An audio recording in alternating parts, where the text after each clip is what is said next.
ಎಲ್ಲರಿಗೂ ನಮಸ್ಕಾರ. ನಿಮ್ಮೆಲ್ಲರಿಗೂ ನಮ್ಮ ಚಾನಲ್ಗೆ ಆತ್ಮೀಯ ಸ್ವಾಗತ. ನೀವು ಇದೇ ಮೊದಲು ನಮ್ಮ ವಿಡಿಯೋ ನೋಡ್ತಾ ಇದ್ರೆ ಸಬ್ಸ್ಕ್ರೈಬ್ ಮಾಡಿಕೊಂಡು ಸಪೋರ್ಟ್ ಮಾಡೋದನ್ನು ಮಾತ್ರ ಮರಿಬೇಡಿ. ಶ್ರೇಷ್ಠ ತಾನು ಸಾಯ್ತೀನಿ ಅಂತ ಹೆದರ್ಸಿ ಬೆದರ್ಸಿ ತಾಂಡವನ ಮದುವೆಗೆ ಒಪ್ಸಿ ಕರ್ಕೊಂಬಂದಿರ್ತಾಳೆ. ನೀನು ಇವತ್ತು ನಾನು ಹೇಳ್ದ ಹಾಗೆ ಕೇಳಿಲ್ಲ ಅಂದರೆ ನೀನು ನನ್ನ ಹೆಣ ನೋಡಬೇಕಾಗತ್ತೆ. ನಾನು ಇವಾಗಲೇ ಸತ್ತು ಹೋಗ್ಬಿಡ್ತೀನಿ. ನಾನು ನಿನ್ನ ಕಣ್ಣೆದ್ರೆ ವಿಷ ಕುಡಿದು ಸತ್ತು ಹೋಗ್ತೀನಿ. ಇವತ್ತು ನಾನು ಏನು ಹೇಳಿದ್ರು ನೀನು ಕೇಳಬೇಕು ತಾಂಡವ್ ಅಂತ ಅವನಿಗೆ ಹೆದರ್ಸಿ ಬಟ್ಟೆ ಕೊಟ್ಟು ರೆಡಿಯಾಗಿ ಬರೋದಕ್ಕೆ ಹೇಳ್ತಾಳೆ. ಆ ಕಡೆ ತಾಂಡವ್ ಮದುಮಗನ ಗೆಟಪ್ಪಲ್ಲಿ ರೆಡಿ ಆದರೆ ಈ ಕಡೆ ಶ್ರೇಷ್ಠ ಮದುಮಗಳ ಗೆಟಪ್ಪಲ್ಲಿ ರೆಡಿ ಆಗ್ತಾರೆ. ಇಬ್ಬರು ಕೂಡ ಮೊದಲೇ ರೆಡಿ ಮಾಡಿದ್ದ ಮಂಟಪಕ್ಕೆ ಕೂಡ ಹೋಗ್ತಾರೆ. ಮದುವೆ ಮಂಟಪವನ್ನೆಲ್ಲ ಶ್ರೇಷ್ಠನ ಫ್ರೆಂಡ್ ರೆಡಿ ಮಾಡಿರ್ತಾನೆ. ಇನ್ನು ಭಾಗ್ಯಗೆ ಈ ಯಾವ ವಿಷಯ ಕೂಡ ಗೊತ್ತಿರೋದಿಲ್ಲ. ತಾನು ಮಾಮೂಲಿಯಾಗಿಯೇ ಕೆಲಸಕ್ಕೆ ಹೋಗ್ತಾಳೆ. ಅದಕ್ಕೂ ಮುಂಚೆನೇ ಕುಸುಮ ನಿಮ್ಮ ಮ್ಯಾನೇಜರ್ ಹತ್ರ ನಾನು ಬಂದು ಮಾತಾಡ್ತೀನಿ, ಕನ್ನಿಕಾ ಏನಾದರೂ ಅಲ್ಲೂ ಬಂದು ಏನಾದರೂ ಫಿಟ್ಟಿಂಗ್ ಇಟ್ಟರೆ ಮತ್ತೆ ನೀನು ಕೆಲಸ ಕಳ್ಕೊಳ್ಳೋದು ಬೇಡ, ಮತ್ತೆ ನಿನಗೆ ಅಲ್ಲಿ ಅವಮಾನ ಆಗೋದು ಬೇಡ. ಅದಕ್ಕೂ ಮುಂಚೆನೇ ನಾನೇ ನಿಮ್ಮ ಮ್ಯಾನೇಜರ್ ಹತ್ರ ಬಂದು ಮಾತಾಡ್ತೀನಿ.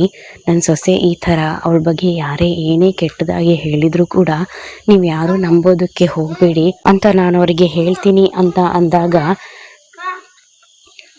ಭಾಗ್ಯ ಒಂದ್ಸಾರಿ ಗಾಬರಿ ಆಗ್ತಾಳೆ. ಯಾಕೆಂದರೆ ಅವಳು ಜೋಕರ್ ಕೆಲಸ ಮಾಡ್ತಿರೋ ವಿಷಯ ಮನೇಲಿ ಯಾರಿಗೂ ಗೊತ್ತಿರೋದಿಲ್ಲ. ಅವಳು ಹೋಟೆಲಲ್ಲಿ ಅಡುಗೆ ಕೆಲಸ ಮಾಡ್ತಾ ಇದ್ದಾಳೆ ಅಂತಾನೆ ಮನೆಯಲ್ಲೆಲ್ಲ ಅಂದ್ಕೊಂಡಿರ್ತಾರೆ. ಅದಕ್ಕೆ ನೀವು ಅಲ್ಲಿಗೆ ಬರೋದು ಬೇಡ ಅಂತ ಭಾಗ್ಯ ಕುಸುಮಳನ್ನ ತಡಿತಾಳೆ. ಹೌದು, ನೀನು ಮೊದಲು ಕೆಲಸ ಮಾಡ್ತಾ ಇದ್ದ ಹೋಟೆಲ್ ಕಡೆಯಿಂದ ನಿನಗೆ ದೊಡ್ಡ ಕಾರ್ ಬರ್ತಾ ಇತ್ತು ಅಲ್ವಾ ಕರ್ಕೊಂಡು ಹೋಗೋದಕ್ಕೆ, ಈ ಹೋಟೆಲ್ ಕಡೆಯಿಂದ ಕಾರ್ಗೀರ್ ಏನೋ ಕಳಿಸಿಲ್ವಾ ಅಂತ ಕೇಳಿದಾಗ ಇಲ್ಲ ಅತ್ತೆ, ಕಾರೇನು ಕಳಿಸಿಲ್ಲ ಅಂತ ಹೇಳ್ತಾಳೆ. ಹಾಗಾದರೆ ನಿಮ್ಮ ಹೋಟೆಲ್ ಮ್ಯಾನೇಜರ್ ನಿನಗೆ ಓಡಾಡೋಕ್ಕೆ ಕಾರಿನ ವ್ಯವಸ್ಥೆ ಮಾಡು ಅಂತ ಹೇಳಿದಾಗ ಆಯಿತು ಅತ್ತೆ ಅಂತಾನೆ ತಡಬರ್ಸ್ತಾ ಹೇಳಿ ಗಡ್ಬಿಡಿಯಿಂದ ಅಲ್ಲಿಂದ ಹೊರಟು ಹೋಗ್ತಾಳೆ ಭಾಗ್ಯ. ಇನ್ನೊಂದು ಕಡೆ ಶ್ರೇಷ್ಠ ತಾಂಡವ್ ಕೈಯಿಂದ ಇವತ್ತು ತಾಳಿ ಕಟ್ಟಿಸ್ಕೊಳ್ಳೇಬೇಕು ಅಂತ ಜಿದ್ದಿಗೆ ಬಿದ್ದಿರ್ತಾಳೆ. ತಾಂಡವ್ ಕೂಡ ಶ್ರೇಷ್ಠಳ ಮಾತಿಗೆ ಒಪ್ಪಿ ಅವಳಿಗೆ ತಾಳಿ ಕಟ್ಟೋದಕ್ಕೆ ಕೂಡ ರೆಡಿಯಾಗಿರ್ತಾಳೆ. ಕುಸುಮಗೆ ತಾಂಡವ್ ಶ್ರೇಷ್ಠ ಜೊತೆ ಮದುವೆ ಆಗ್ತಿರೋ ವಿಷಯ ಗೊತ್ತಾಗಿ ಹೋಗಿರುತ್ತೆ. ಇದರಿಂದ ಕುಸುಮ ಬಹಳನೇ ಗಾಬರಿ ಕೂಡ ಆಗಿರ್ತಾಳೆ. ಅವಳು ಭಾಗ್ಯಗೆ ಫೋನ್ ಮಾಡ್ತಾಳೆ. ಗಾಬರಿಯಿಂದಾನೇ ಮಾತಾಡೋದಕ್ಕೆ ಶುರು ಮಾಡ್ತಾಳೆ. ಆಗ ಭಾಗ್ಯ, ಅತ್ತೆ ಯಾಕೆ ಗಾಬರಿಯಲ್ಲಿದ್ದೀರಾ, ಮನೇಲೆಲ್ಲ ಆರಾಮಾಗಿದ್ದಾರಲ್ವ ಅಂತ ಕೇಳಿದಾಗ ಇಲ್ಲ ಭಾಗ್ಯ, ಇಲ್ಲೇನೂ ಆರಾಮಿಲ್ಲ, ನೀನು ದಯವಿಟ್ಟು ಆದಷ್ಟು ಬೇಗ ಹೊರಟು ಬಾ. ಮನೆ ಹತ್ರದಲ್ಲಿ ಒಂದು ದೇವಸ್ಥಾನ ಇದೆಯಲ್ಲ ಬಸ್ ಸ್ಟ್ಯಾಂಡ್ ಹತ್ರ, ಅಲ್ಲೇ ಒಂದು ಇಳಿ ಅಂತ ಹೇಳಿದಾಗ ಭಾಗ್ಯ ಯಾಕತ್ತೆ ಏನಾಯಿತು ಹೇಳಿ ಅಂತ ಪ್ರಶ್ನೆ ಮಾಡೋದಕ್ಕೆ ಶುರು ಮಾಡ್ತಾಳೆ. ನಿನ್ನ ಪ್ರಶ್ನೆಗೆಲ್ಲ ಉತ್ತರ ಕೊಡೋದಕ್ಕೆ ಟೈಮ್ ಇಲ್ಲ, ನೀನು ಎಷ್ಟು ಬೇಗ ಆಗುತ್ತೋ ಅಷ್ಟು ಬೇಗ ಹೊರಟು ಬಾ ಭಾಗ್ಯ ಅಂತ ಹೇಳಿ ಫೋನ್ ಕಟ್ ಮಾಡ್ತಾಳೆ. ಇನ್ನೊಂದು ಕಡೆ ಭಾಗ್ಯಗೂ ತುಂಬಾ ಗಾಬರಿ ಆಗುತ್ತೆ. ಅವಳು ಕೆಲಸದಲ್ಲಿ ಇರ್ತಾಳೆ. ಜೋಕರ್ ಡ್ರೆಸ್ ಹಾಕ್ಕೊಂಡು ಕೆಲಸ ಮಾಡ್ತಾ ಇರಬೇಕಾದ್ರೇ ಕುಸುಮ ಫೋನ್ ಮಾಡ್ತಾರೆ. ಗಾಬರಿಯಾಗೋ ಭಾಗ್ಯ ಅತ್ತೆ ಮಾತಿಗೆ ಬೆಲೆ ಕೊಟ್ಟು ಕೆಲಸದಿಂದ ಹೊರಡೋಕೆ ಮುಂದಾದಾಗ ಅವಳಿಗೆ ಮ್ಯಾನೇಜರ್ ಎದುರಾಗ್ತಾರೆ. ಎಲ್ಲಿಗಮ್ಮ ಹೋಗ್ತಾ ಇದೆಯಾ, ಹೇಳ್ದೆ ಕೇಳದೆ ಹೋಗೋದಕ್ಕೆ, ನೀನು ಖುಷಿ ಬಂದಂಗೆ ಮಾಡೋದಕ್ಕೆ ಇದೇ ನಿಮ್ಮ ಮನೆನಾ ಅಂತ ಭಾಗ್ಯನ ಕ್ಲಾಸ್ ತಗೊಳ್ಳೋದಕ್ಕೆ ಶುರು ಮಾಡ್ತಾರೆ.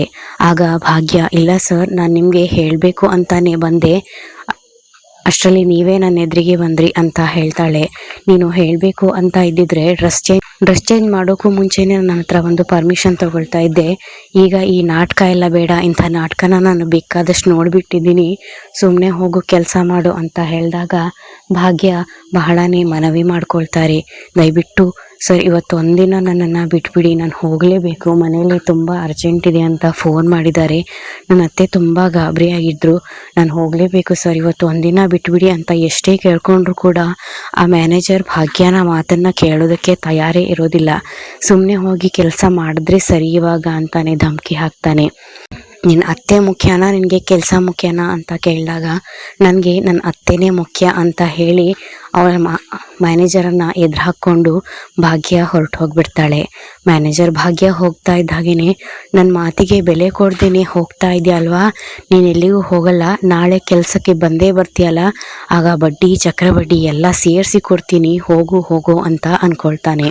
ಭಾಗ್ಯ ಕುಸುಮ ಎಲ್ಲರೂ ಕೂಡ ದೇವಸ್ಥಾನಕ್ಕೆ ಹೋಗ್ತಾರೆ. ಅಲ್ಲಿ ಭಾಗ್ಯಗೆ ತಾಂಡವ್ ಶ್ರೇಷ್ಠ ಜೊತೆ ಮದುವೆ ಆಗೋದಕ್ಕೆ ರೆಡಿಯಾಗಿ ಕೂತಿರೋದನ್ನ ನೋಡಿ ಒಂದ್ಸಲ ಶಾಕ್ ಆಗುತ್ತೆ.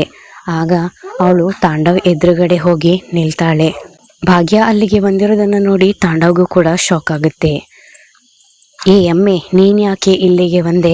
ನೀನ್ ಬಂದೆ ಅಂದ ಮಾತ್ರಕ್ಕೆ ಈ ಹಿಂದೆ ಎಲ್ಲ ಮದ್ವೆ ನಿಲ್ಸಿದ್ಯಲ್ಲ, ಇವತ್ತು ನನ್ನ ಶ್ರೇಷ್ಠನ್ ಮದ್ವೆನ ನಿಲ್ಸೋದಕ್ಕಾಗತ್ತೆ ಅಂತ ಅನ್ಕೋಬೇಡ. ಇವತ್ ಏನೇ ಆದ್ರೂ ಸರಿ, ನಾನು ಶ್ರೇಷ್ಠ ಕುತ್ತಿಗೆಗೆ ತಾಳಿ ಕಟ್ಟೇ ಕಟ್ತೀನಿ ಅಂತ ಹೇಳಿದಾಗ, ಇವತ್ತು ನಾನು ಇಲ್ಲಿಗೆ ಮದ್ವೆ ನಿಲ್ಸೋದಕ್ ಬಂದಿಲ್ಲ, ಅಷ್ಟಕ್ಕೂ ಇಲ್ಲಿ ಮದ್ವೆ ನಡೀತಾ ಇದೆ ಅನ್ನೋ ವಿಷಯನೇ ನನಗೆ ಗೊತ್ತಿಲ್ಲ ಅಂತ ಹೇಳ್ತಾಳೆ ಭಾಗ್ಯ. ಮತ್ತ್ಯಾಕೆ ಇಲ್ಲಿಗೆ ಬಂದೆ, ಸುಮ್ಮನೆ ಹೋಗು ಅಂದಾಗ, ಅದು ಹೇಗೆ ಸುಮ್ಮನೆ ಹೋಗೋದಕ್ಕಾಗತ್ತೆ, ನಂದು ಕೆಲವೊಂದಷ್ಟು ಮಾತುಗಳಿವೆ, ಅದನ್ನು ಹೇಳಬೇಕು ಅಂತ ಹೇಳ್ತಾಳೆ. ಅಷ್ಟೊತ್ತಿಗೆ ಕುಸುಮ ಕೂಡ ಅಲ್ಲಿಗೆ ಬರ್ತಾಳೆ. ಇವರಿಗೆಲ್ಲ ವಿಷಯ ಹೇಗೆ ಗೊತ್ತಾಯ್ತು ಅಂತ ತಾಂಡವ್ ಯೋಚನೆ ಮಾಡ್ತಾ ಇರ್ತಾನೆ. ಇನ್ನು ಭಾಗ್ಯ ಮತ್ತು ತಾಂಡವ್ನ ಮಧ್ಯೆ ಒಂದಷ್ಟು ವಿಷಯಗಳು ಕೂಡ ನಡೆಯುತ್ತೆ. ಮೊದಲಿನ ಹಾಗೇನೆ ಭಾಗ್ಯನ ಹೀಯಾಳಿಸಿ ಮಾತಾಡೋದಕ್ಕೆ ಶುರು ಮಾಡ್ತಾನೆ ತಾಂಡವ್. ಅಷ್ಟೆಲ್ಲ ಆದಮೇಲೆ ಶ್ರೇಷ್ಠ ಫ್ರೆಂಡ್ಗೆ ತಾಂಡವ್ಗೆ ಮೊದಲೇ ಮದುವೆ ಆಗಿದೆ ಅನ್ನೋ ವಿಷಯ ಗೊತ್ತಾದಾಗ ಶ್ರೇಷ್ಠ ಹತ್ರ ಅವನು ಮಾತಾಡ್ತಾನೆ. ನೀನು ಮದುವೆ ಆಗ್ತಿರೋ ಹುಡುಗನ್ಗೆ ಈಗಾಗಲೇ ಮದುವೆ ಆಗಿದೆ, ಮಕ್ಕಳು ಕೂಡ ಇದೆ. ಶ್ರೇಷ್ಠಗೆ ಎಷ್ಟೇ ಬುದ್ಧಿ ಹೇಳೋದಕ್ಕೆ ಪ್ರಯತ್ನ ಪಟ್ಟರು ಕೂಡ ಅವಳು ತನ್ನ ನಿರ್ಧಾರನೇ ಸರಿ ಅಂತಾನೆ ವಾದ ಮಾಡ್ತಾ ಇರ್ತಾಳೆ. ಯಾರೇನೇ ಹೇಳಿದ್ರು ಸರಿ, ನಾನು ಮಾತ್ರ ತಾಂಡವ್ನ ಮದುವೆ ಆಗೇ ಆಗ್ತೀನಿ. ತಾಂಡವ್ ನನ್ನನ್ನು ಪ್ರೀತಿಸ್ತಾ ಇದ್ದಾನೆ, ನಾನು ತಾಂಡವ್ನ ಪ್ರೀತಿಸ್ತಾ ಇದ್ದೀನಿ ಅಂದಮೇಲೆ ಮದುವೆ ಆಗೋದ್ರಲ್ಲಿ ಏನು ತಪ್ಪು ಅಂತ ಕೇಳಿದಾಗ, ನಿನ್ನ ಜೀವನನ ಹಾಳು ಮಾಡ್ಕೊಳ್ತಲ್ಲೇ ತಾಂಡವ್ಗೆ ಹೆಂಡತಿ ಮಕ್ಕಳು ಎಲ್ಲರೂ ಇದ್ದಾರೆ, ಅವ್ರ ಜೀವನ ಕೂಡ ಹಾಳು ಮಾಡ್ತಾ ಇದೆಯಾ ಅಂತ ಹೇಳಿದಾಗ, ತಾಂಡವ್ಗೆ ಅವಳ ಜೊತೆ ಇರೋದಕ್ಕೆ ಇಷ್ಟ ಇಲ್ಲ ಅಂತಾನೆ ಅವನು ನನ್ನನ್ನು ಮದುವೆ ಆಗೋದಕ್ಕೆ ಒಪ್ಪಿದ್ದು ಅಂತಾನೆ ಮೊಂಡುವಾದ ಮಾಡ್ತಾ ಇರ್ತಾನೆ. ತಡಿ, ನಿಂಗೆ ಹೇಗೆಲ್ಲ ಹೇಳಿದ್ರೆ ಗೊತ್ತಾಗಲ್ಲ, ನಿಮ್ಮ ಅಪ್ಪ ಅಮ್ಮಂಗೆ ಫೋನ್ ಮಾಡ್ತೀನಿ ಅಂತ ಹೇಳಿದ್ರು ಕೂಡ ಅವಳು ಜಗ್ಗೋದಿಲ್ಲ. ಅವರಿಗೆ ಈ ವಿಷಯ ಮೊದಲೇ ಗೊತ್ತಿದೆ.